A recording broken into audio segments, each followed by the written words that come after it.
गरीब की बारिश।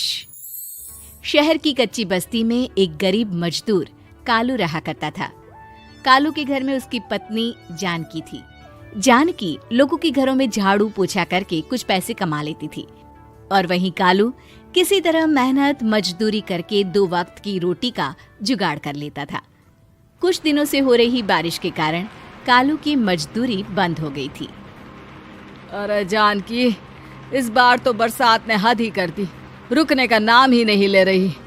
कुछ समझ में नहीं आ रहा, अगर इसी तरह काम पर नहीं गया तो 2 वक्त की रोटी का जुगाड़ कैसे होगा। अरे तुम चिंता क्यों करते हो, बारिश का क्या है, 1 आध दिन में रुक जाएगी और उसके बाद में फिर से काम शुरू हो जाएगा।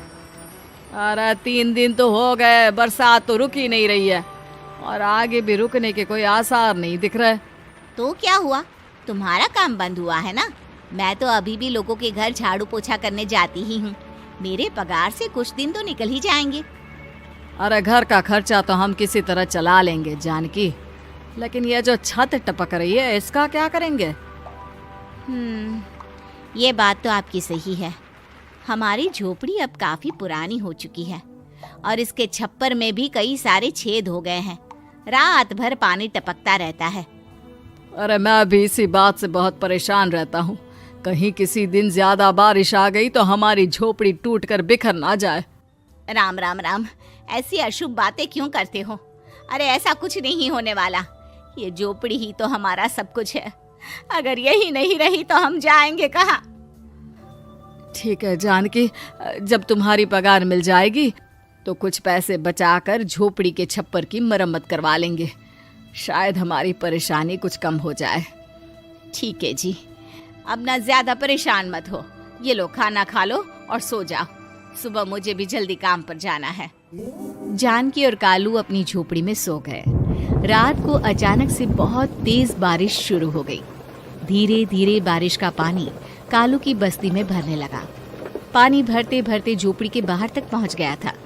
सुबह के वक्त जब कालू और जानकी सोकर उठे, हे भगवान, ये क्या हो गया? बारिश का पानी तो हमारे घरों तक पहुंच चुका है। अब मैं काम पर कैसे जाऊंगी? रहने दो जानकी, तुम आज काम पर मत जाओ। ऐसे पानी से निकल कर जाओगी और बीमार पड़ गई तो लेने के देने पड़ जाएंगे। लेकिन अगर नहीं गई तो मालकिन लोग नाराज हो जाएंगे। आप जानते हैं ना, बड़ी मुश्किल से 1 दिन की छुट्टी भी नहीं देती है। अरे लेकिन जानकी, झोपड़ी के बाहर तो पूरी बस्ती में पानी भरा है, तुम जाओगी कैसे?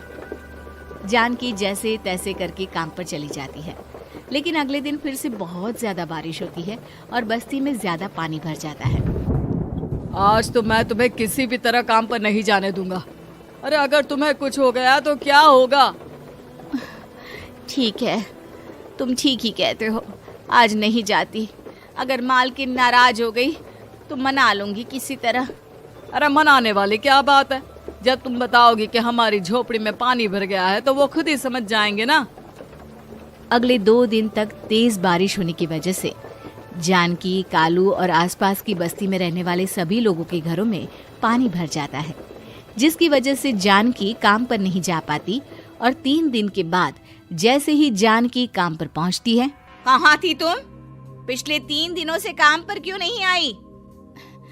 मेम साहब, क्या बताऊं, इतनी ज्यादा बारिश हो रही थी, हमारी पूरी बस्ती में पानी भर गया है और उससे भी ज्यादा तो मेरी झोपड़ी के अंदर पानी भर गया।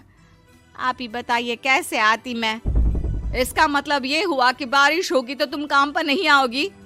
ना ना, मेरे कहने का ये मतलब नहीं था मेम साहब। तुम जानती भी हो 3 दिन से कितनी परेशानी हो रही है मुझे। सारा काम मुझे खुद करना पड़ा। माफ कर दीजिए मालकिन जी, पर मैं क्या करती, आने के लिए रास्ता ही नहीं था। सब जगह पानी भरा हुआ था। बहाने तो तुझे बहुत बनाने आते हैं। जानकी देख, अगर अगली बार ऐसा किया ना तो फिर काम से हमेशा के लिए छुट्टी। अरे ना ना मालकिन, ऐसा मत कीजिए। बारिश की वजह से मेरे पति की मजदूरी भी छूट गई है। बड़ी मुश्किल से घर में 2 वक्त खाने की रोटी का जुगाड़ हो पाता है। आप मुझे काम से निकाल देंगे तो हम क्या खाएंगे? अगर इतनी ही चिंता है तो फिर रोजाना काम पर आया करो। चलो अब जल्दी से जाकर घर का सारा काम करो। बारिश रुकने का नाम ही नहीं ले रही थी।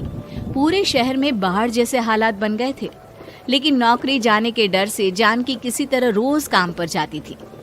एक दिन जब जानकी काम करके अपने घर लौट आई तो अचानक उसकी बस्ती में कुछ लोगों का शोर सुनाई दिया। अरे लगता है बाहर कुछ हुआ है, मैं जाकर देखता हूँ। हाँ हाँ, पता तो कीजिए, ये बस्ती में लोग इतना शोर क्यों कर रहे हैं। बाहर जाकर कालू ने एक आदमी से पूछा। अरे क्या हुआ भाई, इतना शोर क्यों मचा रहा है? अरे क्या बताए भैया, अपनी बस्ती के बाहर एक पुल टूट गया है और वहाँ पर एक कार फंसी है। थोड़ी देर में अगर किसी ने नहीं बचाया ना तो वो कार पानी में बह जाएगी। ये क्या कह रहे हो भैया, कार के अंदर कोई है क्या? हाँ, कोई औरत बैठी है, अकेली है, बहुत रो रही है बेचारी, मदद के लिए बुला रही है। अरे तो हमें जाकर उनकी मदद करनी चाहिए ना। अरे लेकिन इसमें बहुत खतरा है, हमें अपने आप को बचाना चाहिए, पानी कभी भी हमारी बस्ती की तरफ आ सकता है। अरे तुम्हें नहीं चलना तो मत चलो, लेकिन मैं तो जाकर उस औरत की मदद जरूर करूंगा। कालू उस जगह पर पहुंचता है जहां वो औरत कार में फंसी हुई थी। वहां पर पानी का बहाव बहुत तेज था और सारा पानी कालू की बस्ती की तरफ ही आ रहा था। कालू ने एक बड़ी सी रस्सी को पेड़ से बांध दिया और दूसरे सिरे को कार की तरफ फेंक दिया और उस औरत को रस्सी के सहारे बाहर आने के लिए कहा। तभी वहां जानकी भी दौड़ती हुई आई। अरे ये तो मेरी मालकिन है, जिनके यहाँ मैं काम करने जाती हूँ। अरे मैडम जी, आप डरिएगा मत, आपको कुछ नहीं होगा। आपकी गाड़ी को भी मैंने रस्सी से बांध दिया है। थोड़ी देर में पानी का बहाव कम हो जाएगा, फिर हम आपकी कार को भी बाहर निकाल लेंगे। क्या तुम जानकी के पति हो? हाँ हाँ, जानकी मेरी ही पत्नी है, आपके यहाँ काम करती है ना। लेकिन मेम साहब, आप यहाँ पानी में कैसे फंस गई? अब क्या बताऊं, मैं अपनी सहेलियों के साथ पिकनिक पर गई थी, वहीं से लौट रही थी। अचानक पानी का बहाव तेज हो गया और मेरी गाड़ी फंस गई। अरे कोई बात नहीं मालकिन, अब ना आप बिल्कुल सुरक्षित हैं। मैं तो बहुत बुरी तरह डर गई थी, कब से मदद के लिए चिल्ला रही थी, लेकिन कोई मेरी मदद के लिए नहीं आया।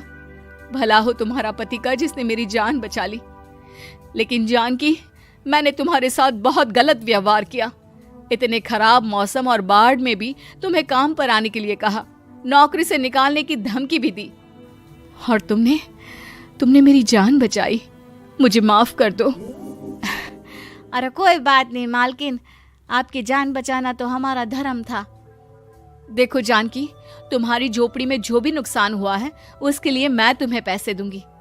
आज तुम्हारे पति ने मेरी जान बचाई है और आज के बाद मैं तुम्हें कभी भी नौकरी से निकालने की धमकी नहीं दूंगी।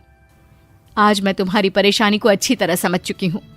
हम जैसे पैसे वाले लोगों के लिए अपने घर में बैठकर बारिश का मजा लेना बहुत आसान है, लेकिन तुम गरीब लोगों के लिए बाढ़ और बारिश काफी परेशानी खड़ी कर देते हैं। ये बात मुझे आज अच्छी तरह समझ आ गई है। आपका बहुत बहुत धन्यवाद मालकिन।